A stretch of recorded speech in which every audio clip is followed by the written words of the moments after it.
మందమర్రి ఏరియాలోని స్థానిక Singareni high school గ్రౌండ్లో వద్ద గల మనోవికాస్ స్కూల్లో అంతర్జాతీయ దివ్యాంగుల దినోత్సవ వేడుకలకు ఘనంగా నిర్వహించారు. ముఖ్య అతిథిగా Singareni area GM G Devender హాజరయ్యారు. ఈ సందర్భంగా నిర్వహించిన క్రీడా పోటీలో గెలుపొందిన విద్యార్థులకు బహుమతులు అందజేశారు.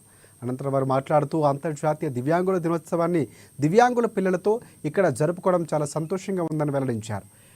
ఎంతో ఓపికతో ఎంతో శ్రమకు వచ్చి పిల్లలకు చదువు చెప్పడం, కొన్ని పనుల్లో నేర్పరులుగా చేయడం అభినందనీయమని అన్నారు.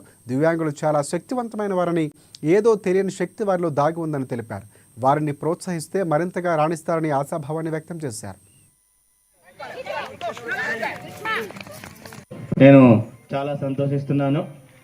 మరి ఈరోజు దివ్యాంగులకి అన్ని రకాలుగా ప్రభుత్వ సహాయ సహకారాలు అందించాలని, వారికి అన్ని రకాల సామాజికంగా ఆర్థికంగా అన్ని రకాలుగా సంస్థలందరూ, ప్రభుత్వ సంస్థలు కానీ మిగతా సంస్థలు కానీ ఎన్జిఓస్ కానీ తోడ్పాటును అందించాలని ఈ ఉత్సవాన్ని జరుపుకుంటారని తెలియజేశారు.